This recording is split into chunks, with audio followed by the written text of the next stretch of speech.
How's everybody doing today? I certainly hope you're doing well. It's been a while.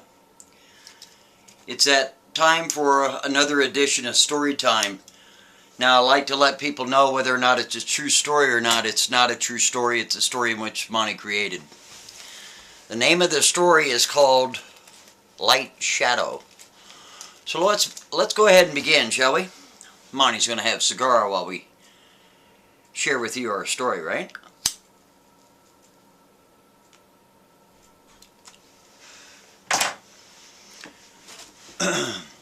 Well, there was a woman, she was about, let me straighten this up, just a scotio, there we go. There was a woman by the name of Ashley. She lived just right outside of Portland, Oregon. She also worked just outside of Portland, Oregon, too. She'd been working at her job for about 8 months, and she really liked her job a lot, too. She just worked in a very small office. It was a warehouse distribution facility. The other people that worked in the office was Sam, Mary, and Tom. They're around about the same age, you know, mid-20s, early 30s, that sort of thing. See, Ashley, she was self-sufficient. She didn't have any boyfriend or live-in anything. She wasn't married, none of that. She was self-supporting, if you will. And I tell you what, these days, it's really expensive to live anywhere in this country, isn't it? It's just out of this world. So sometimes you got to work extra hard to make ends meet, right? And that's what she would do too. You see, Ashley wasn't supposed to go to work until 9 o'clock, but she'd be there at 7 o'clock in the morning. It was okay with the company because she was being effective, and she was getting a lot of work done above and beyond the normal 8 hours that was required, 9 to 5, including her lunch. So they were okay with it, right? But see, every 2 weeks, she would come up with about 20 hours worth of overtime. Every dollar counts, right? Oh, hell, like I said, Ashley, she's been working there for some time, but she hadn't been working there long enough to get that paid vacation and all, because you got to be with the company for about a year for that to happen, right? So one Monday morning, Ashley comes into work, and she's not feeling so good. She got a little sniffly, a little sneezing, carrying on like she's got a cold, she's got the chills. You know how it is. She just feels miserable. Well, people in the office, they kind of notice it too, because Ashley's kind of a bubbly type of person, right? So Tuesday rolls along. She's not feeling so much better at all, and you know, you have the people in the office, they're trying to kind of help her out with these home remedies and such. That doesn't work very good either, because Wednesday rolls around and she's just feeling horrible. And she tells the crew there too, she says, listen guys, I'm not trying to be rude or anything, but if I'm not feeling good come Thursday, chances are I'm not going to be here Friday. Well, it's imperative that she be there Friday, because Friday is a really big day for them. Because they got this like website and stuff, and people order all kinds of little shopping cart. You know how it is, right? So they really need her on Friday. She can't be calling in sick. Oh no, they'll have none of that, right? Thursday rolls around. She's feeling horrible. Worse than all the other days combined. Well, see, Sam is married. And he decides he's going to place a call into his wife, because Sam and Ashley, they've been working there for a long time too, about the same amount of time. Ashley's probably been working there just a little bit less than Sam, but who cares, right? Sam places a call into his wife and says, listen, I got a coworker here, she's not feeling so good. I was wondering if you had any ideas of where she could go, because, you know, she's not into going to the hospital, and hell, by the time you make the appointment, you get there, the cold's already over with, right? She needs some immediate relief. Well, you see, Sam's wife, she knows exactly where to send her. She's going to send her right downtown Portland, because there's a little store down there. It's one of those metaphysical type of shops where they sell the potions and the herbs and all that stuff. Sam's writing down the address from his wife, talking to her on the phone. He's trying to get the name of it, and the name of it's about this long, and it's not even in English. It's one of them, right? He gets off the phone with his wife, and He turns to Ashley, says, Ashley, I got just the place. Don't tell me how to say or pronunciate enunciate this, because I don't know. It's, the word that long, right? It's not even in English. So he gives her the address. He says, listen, it's imperative that you be there tonight, because they're only open Wednesday, Thursday, and Friday from 6 p.m. to 10 p.m. So you better go there today, because chances are if you feel just the way you feel and you stay at home and you don't come to work, you won't be going at all, because you're not going to feel like going. So you better go tonight. See, Ashley, she doesn't have a car. No, she doesn't. She Ubers everywhere she goes. Taxi, one of them. So right before work is to get out there at 5 p.m. And hell, she comes in there 2 hours early, so she gets there at 7. Long day every day, right?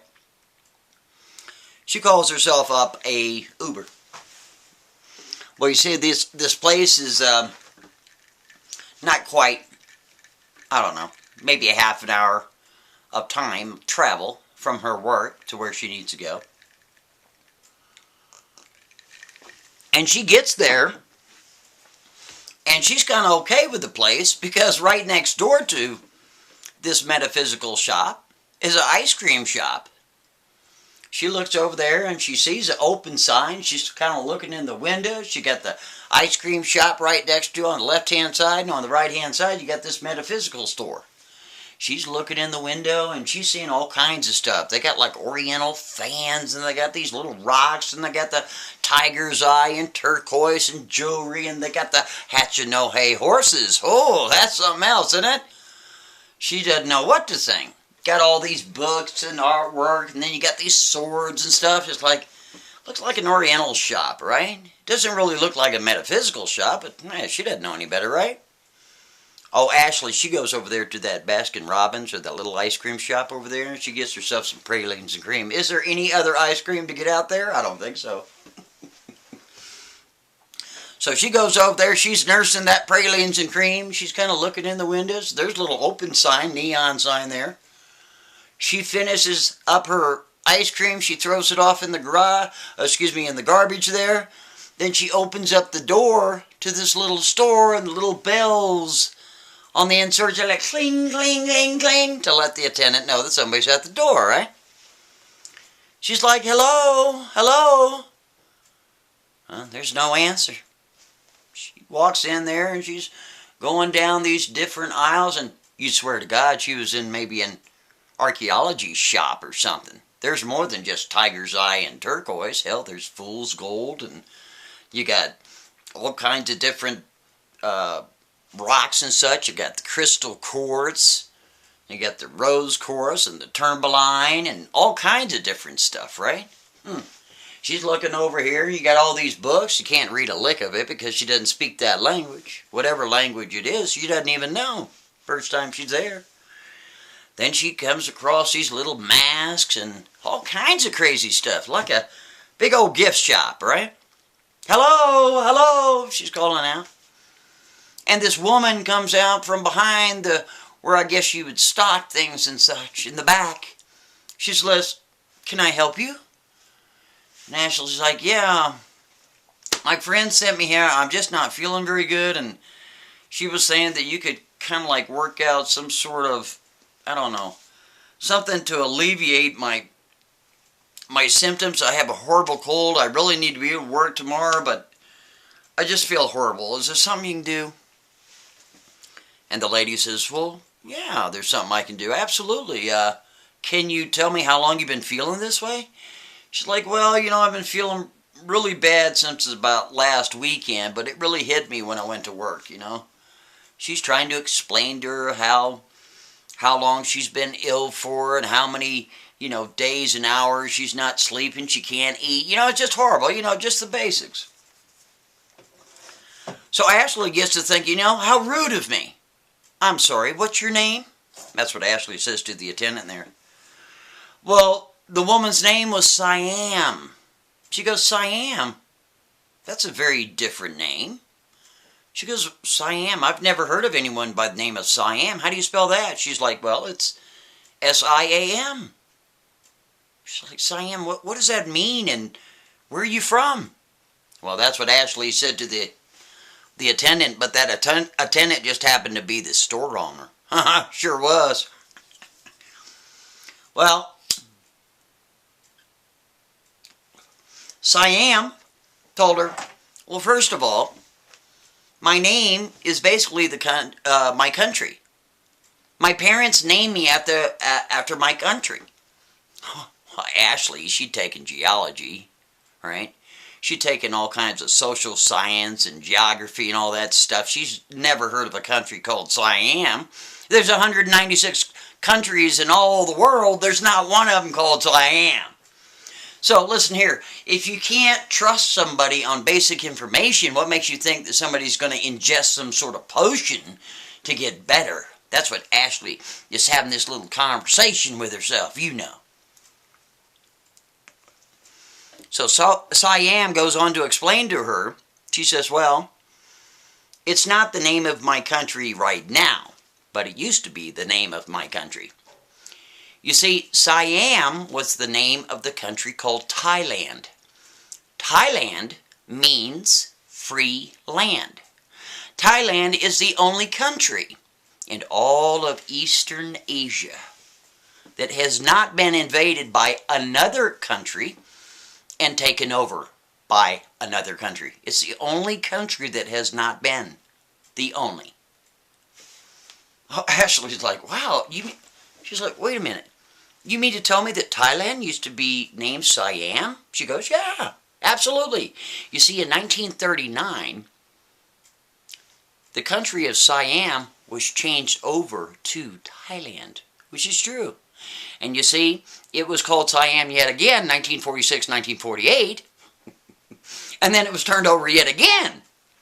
And it's been Thailand ever since. She's trying to explain to her all of her background and her history and all this stuff. And she speaks fluent Thai, obviously. And she speaks fluent English. You wouldn't even know she was from Thailand. She speaks it so well. But she can read Thai, and she can speak Thai, and she knows all of the remedies dealing with all this metaphysical stuff. You don't go see a big old MD somewhere. Oh, no, you don't. You see a shaman or a shawwoman. That's just the way it goes in those parts of the world, right? So, well, Siam is feeling pretty good. Because here you have a young woman by the name of Ashley, and even though Siam was only about 10 years older than her, about 35-ish, right? Than Ashley was, she felt pretty good that she was at least interested in, one, knowing her name, kind of like listening to her background and the history of her country. So you know what? Siam was going to go above and beyond giving Ashley something to help her cold. Oh, yes, sir, yes, ma'am. She's going to go above and beyond because, you see, Ashley is displaying this thing called respect. And respect is everything in Asia. Oh, yeah, it is. Sure is. So if someone who is listening to her story, even though she's under some sort of, gunk, we've all been there where we're not feeling so well. So she's going to go above and beyond. She goes, you know something? I'm going to make sure that your ailment goes away, Ashley, and I can say with confidence, you will never get a cold ever again, ever in your whole life. I'm going to cure you of the cold. And Ashley's like, sure he will. But she doesn't want to question it because Ashley was questioning the fact that another country was named Siam, which it was. It just happens to be called Thailand now. So she can't really say much because she doesn't know yet. So she humors Siam and she's like, okay, whatever you got to do. So Siam goes off to the back of the little store there where they stock stuff. And you can hear like mixing stuff. She grinds some. She got this little bowl, little wheel, little like, I don't know, grinding tool or something. It looks like something out of, I don't know, caveman days. You know what I'm talking about? She's grinding. Then she's got this this petals from a blue rose she's putting in there, right? She put a little sugar and salt in there. She's got ginger root. She's just crushing it all up. Then she takes this little bag. Oh, these little, very small, tiny, almost looks like sugar, not quite salt, sort of in between, not really, but sort of, right? These granules. They're translucent. You can't quite see through them, but whatever. She comes out. She's got this little thing. It looks like a little tea bag. She sits on the counter. This little mini stove. You know how it is. You little light the pilot. She's got a little pot sitting up there with water in it. Steaming it up. So Ashley, of course, says, "What's in there?" Siam tries to explain to her, "Well, I got a little sugar, a little salt in there. I got some ginger root, and then I got some petals from an actual authentic blue rose."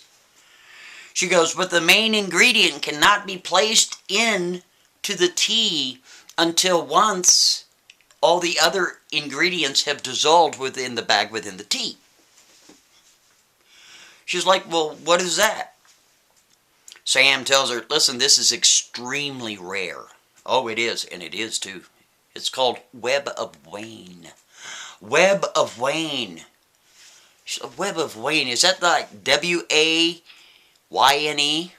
Siam says, "Oh no, that's W-A-I-N.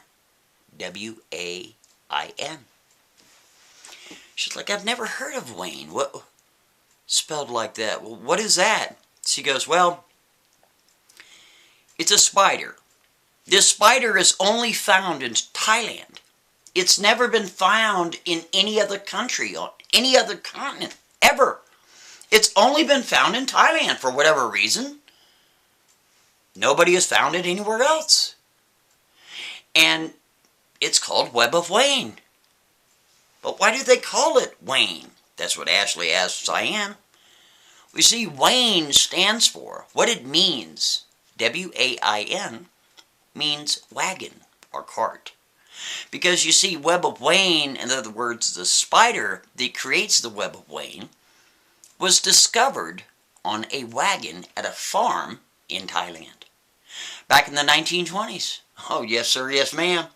But I tell you what, this is very, very rare because the people that harvest Web of Wayne is, they're few and far between.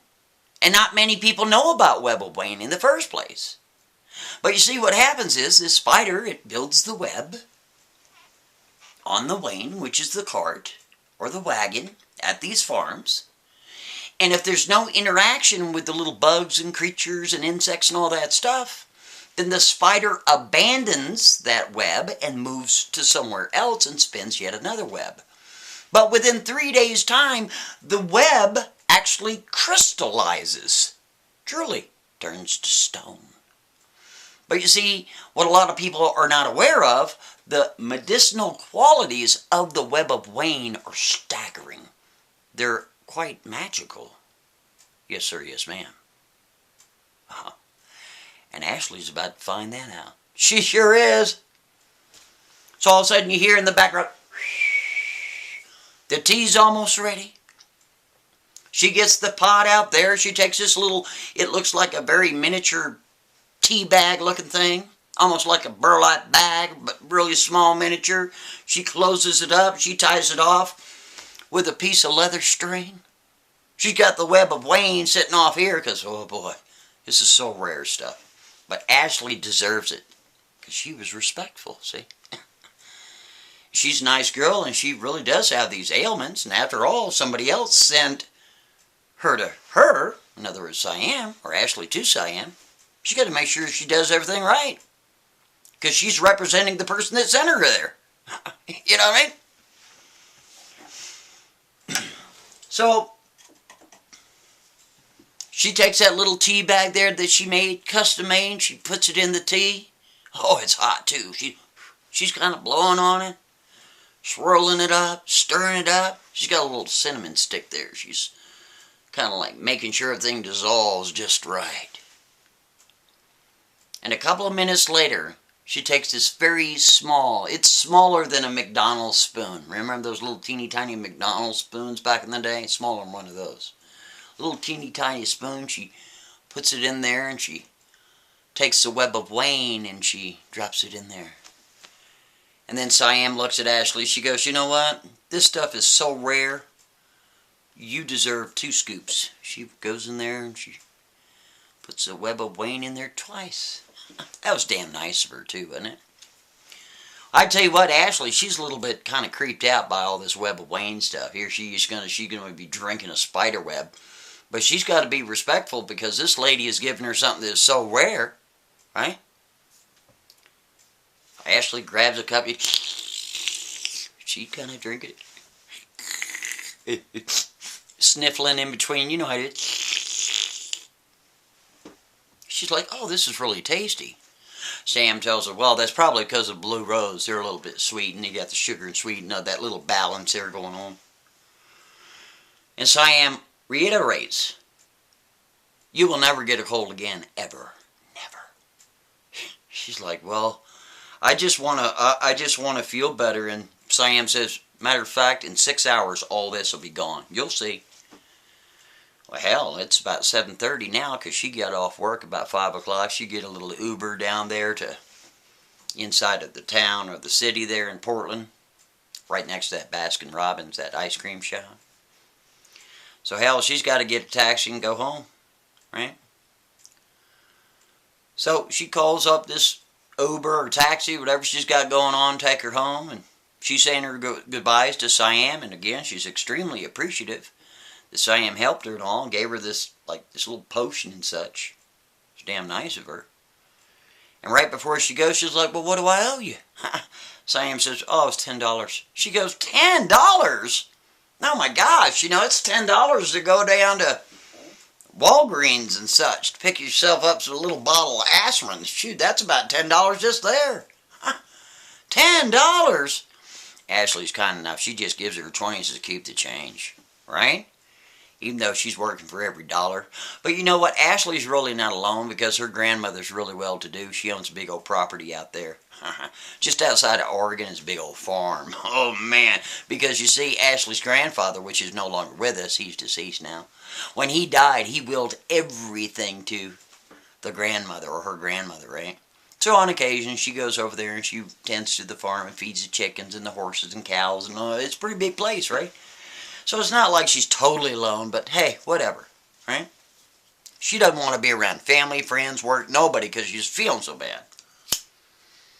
Oh, Ashley, she gets home. She opens the door there, turns on the light. She has this little lamp over there at the kitchen table. It doesn't have a shade on it. It's just sitting there with a light bulb. I know it's a little bit tacky, but it's not like old Ashley has everybody over all the time, right? The reason why she does that is for light. You know, it just lights up the whole place.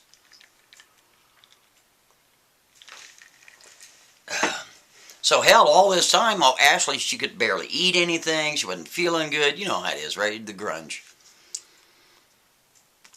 She gets a magazine. She turns on television. She curls up on the couch there. She gets to thinking, I really am starting to feel better. She feels like she can breathe easier. She's not sniffling anymore. She's not coughing. She doesn't have any chills. And she goes, well, maybe I'm just thinking it's working when it's really not. I better just take a chill pill, not eat anything, because, you know, she wants to make sure she can hold it down and all that, right? So she's carrying on and about. She's watching a little TV, and hell, before you know it, it's almost 11:30 at night on a Thursday. She got to be to work early in the morning because she goes to work at 7 o'clock instead of 9 o'clock. She's trying to get those extra hours because she doesn't have a boyfriend. She doesn't have live-in nobody. She's not married. You know how it is, right? She goes to sleep and she wakes up at 5:30 because she's got to get ready for work. She doesn't have a car. She got to call an Uber. She got to rely on somebody else to get her work. You know how that goes, right? But when she woke up, she felt fantastic. She felt like she could run and sprint for 5 miles and everything be all okay, you know? She goes in and take her shower, just like we all do right before we get ready to go to work. You know how it is, right? She grabs that pumice tools because she's going to pumice her feet, see? As she goes down to pumice her feet, she notices that her skin is giving off some sort of weird glow. Then she kind of looks up to her knee and she's looking up her arm and she's starting to get a little bit nervous, see? But she'd never noticed this before. Maybe it had something to do with that potion that old Siam from Thailand gave her. She looks down at the other foot and she's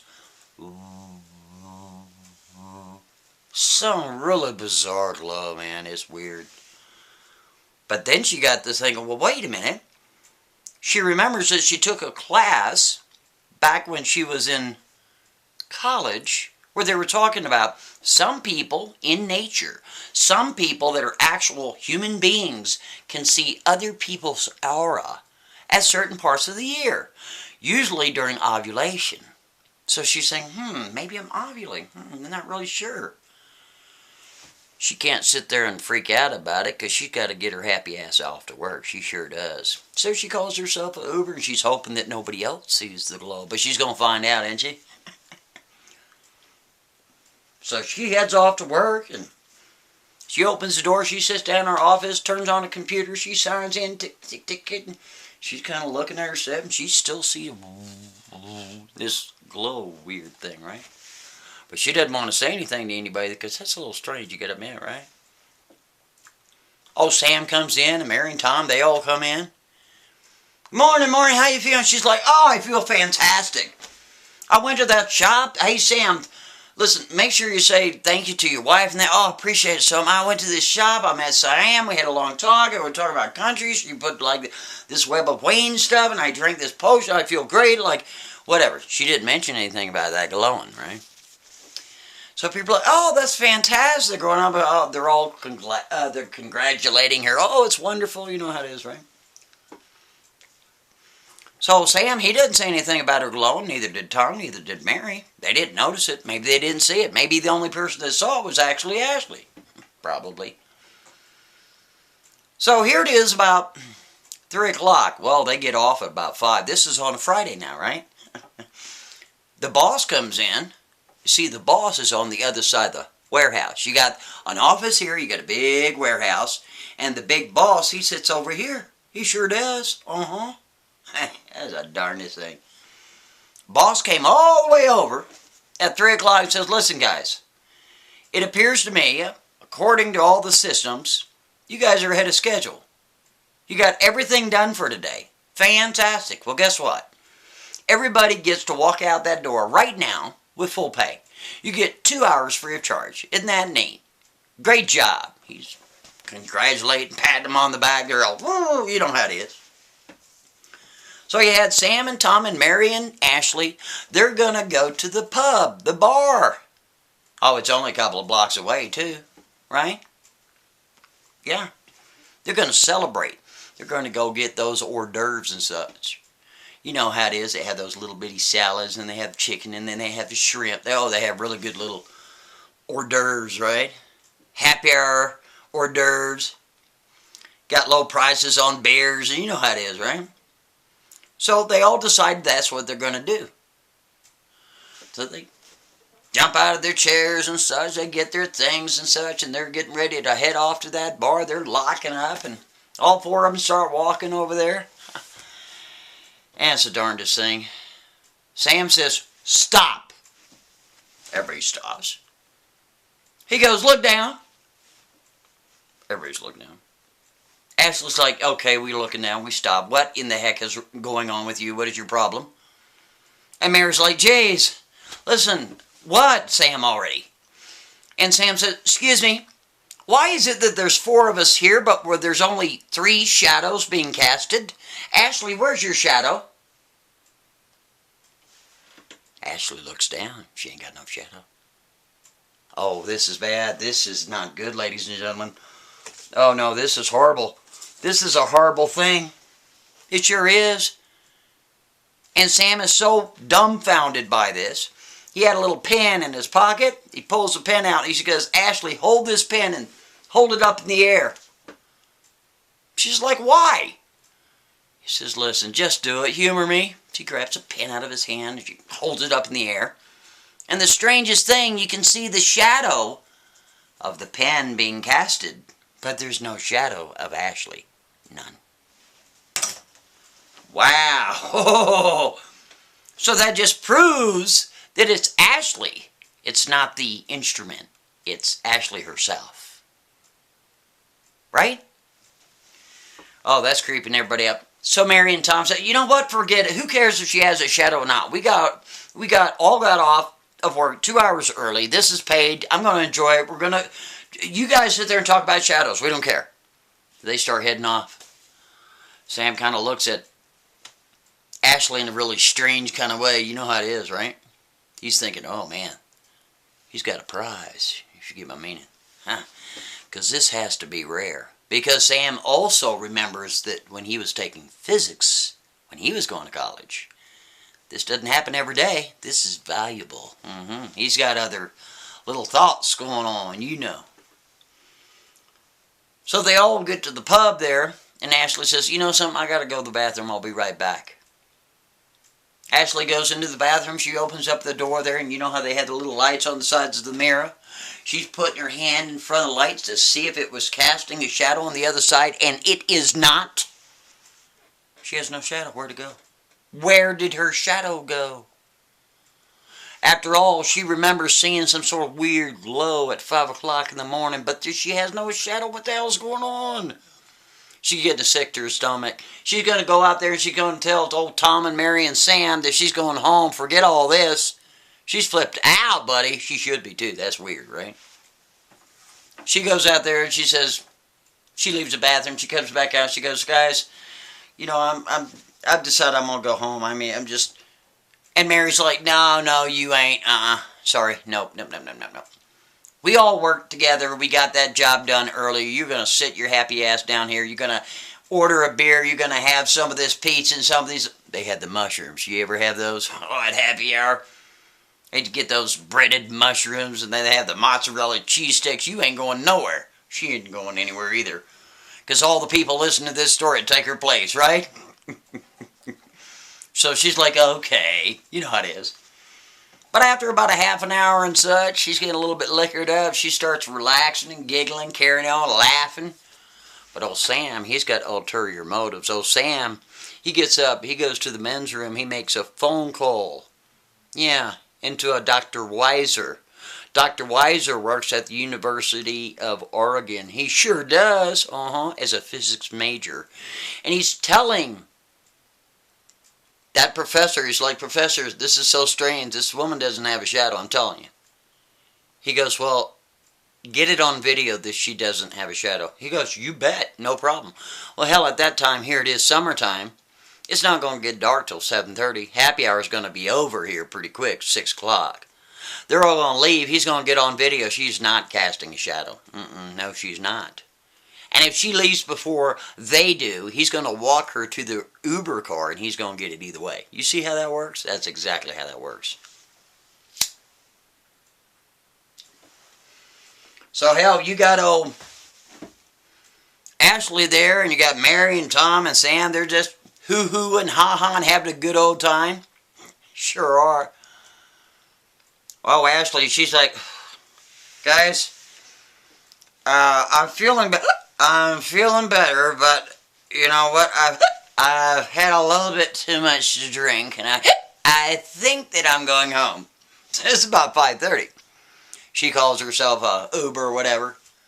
She goes to walk out the door. She's a little stumbly, right? Oh, Sam's kind of helping her along. Because again, as they walk out the door, again, she's not casting a shadow, but he is. It's the strangest thing. So she's kind of under the liquid weather. Oh, Sam pulls out his phone. He's getting this on video to prove to the professor that she, in fact, is not casting a shadow, which is almost impossible, right? She gets in her little Uber and off to home she goes, right? So she gets home about a half an hour, 40 minutes later. As soon as she opens the door, who's sitting there on the couch? Her grandma. Oh, Grandma, how you doing? Because they got keys to each other's place, you know, because her grandma, she runs a big old farm because she inherited it from her grandfather, right, when he died. Her grandma's sitting on the couch. She's like, Ashley, how have you been? What's going on? How's your work? She goes, well, you know, we got off of work about 3 o'clock because we got everything done. She's trying to explain to her. She's like, get your things. Get your things. You're coming to my house for the weekend. It's an order. I'm not asking. I'm telling you that's what you're going to do. Plus, I got to go out for a half-day road trip, and you need to watch the farm and tend to the farm. Would you do that? She's like, of course I will. She gets her things because you see, once again, oh, Ashley, she ain't got no car. But her grandma does. So she packs up a little day bag and such. She gets in her grandma's car. She locks up the house inside. Pew, off she goes. She's going to go out to tend the farm. Meanwhile, Sam's on the phone again with the professor, and he says, okay, here comes the video where I can prove she is not casting a shadow. And the professor says, I tell you what, I'll give you $5,000 cash at this very moment. I'll come down and hand deliver it right to your hot little hands if you tell me exactly where Ashley lives. I need her address today, tonight. He goes, well, actually, I don't know where she lives, but I know her last name, and I can get those sorts of information from the office. Piece of cake. He goes, good. $5,000 in your hot little hand. He goes, why do you need to know what her address is? And the professor lets him know that, well, they can't talk about the fact that Ashley is not casting a shadow to anyone. And the professor knows what that means. The professor knows that that has only happened 2 other times in history. And he's very well aware of this. He also knows that it's so rare that a person that is not casting a shadow is worth almost $1 billion. Almost $1 billion. Yeah, $500 million is what it's worth. So to pay old Sam $5,000, that ain't nothing, because he knows what he's going to make. So what are they going to do? Oh, Sam and the professor and some other knucklehead, they conspire to kidnap Ashley from her house. Yep. And because she has some value. She's not casting a shadow. That's valuable. That's valuable to the United States government, and it's valuable, oddly enough, to other governments. It sure is.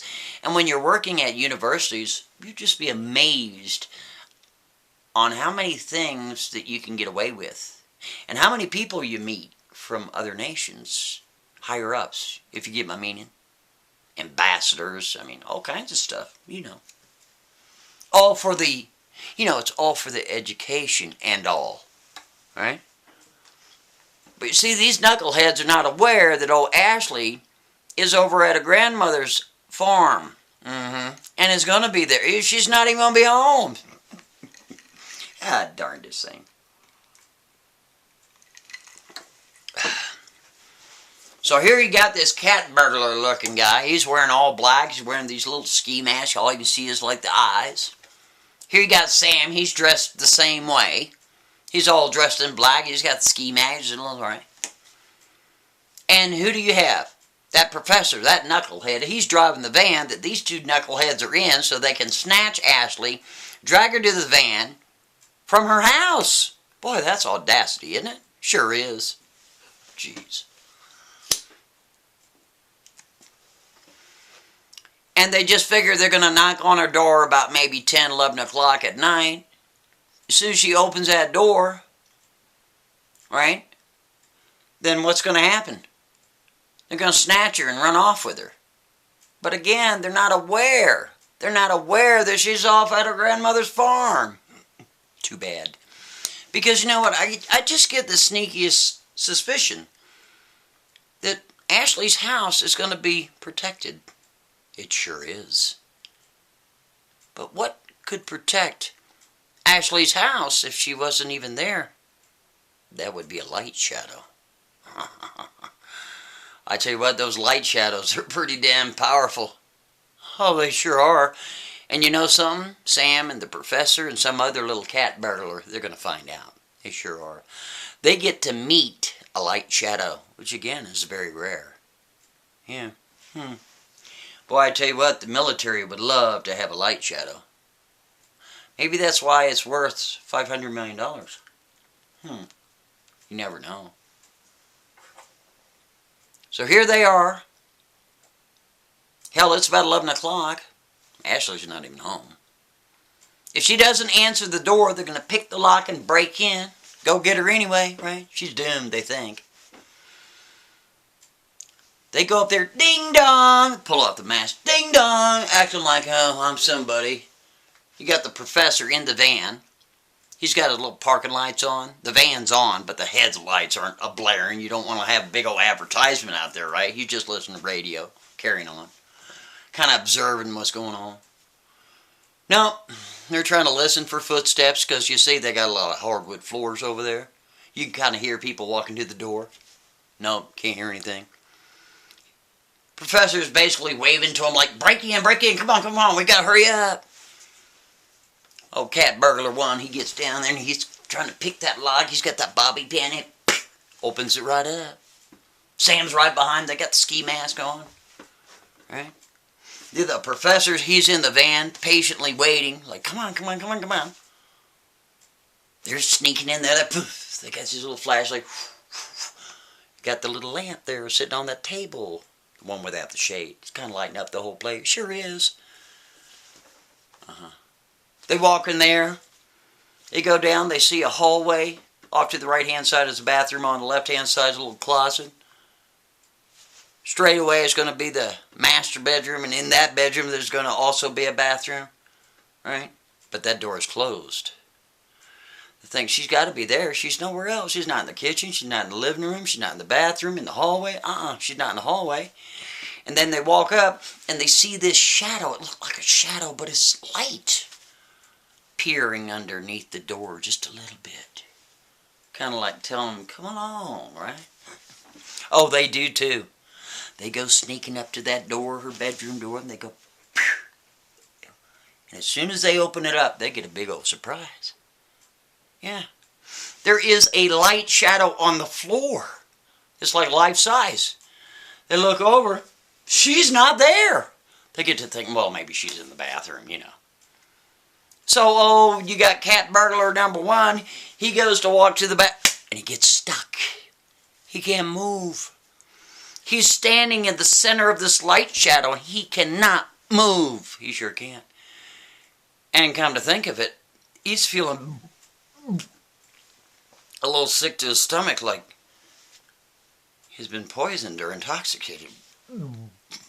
Right? But who comes to his rescue? Sam. You know, that guy, real nice guy. He goes racing to us, hey dude, are you okay? He gets stuck too. He sure does. Isn't that darndest thing? It sure is.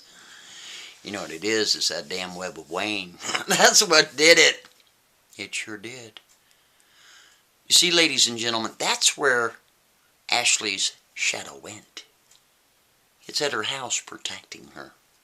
I tell you, the darndest thing, old Sam puts a call into, frantic call, into the professor sitting in the van. He's like, you gotta help us. I can hardly talk. Come in, help us. He can barely talk.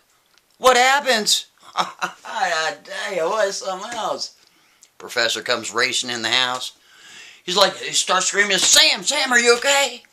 He goes in there, he sees these two good knuckleheads laying down on the floor. They're all passed out. The weirdest thing. He goes racing over to him to help him, see if he's got a pulse. And he gets stuck too. He sure does. Isn't that neat? It sure is neat. Yeah. That's the power of the web of Wayne. I'm Monograph, and if you can't speak freely, you're simply not free.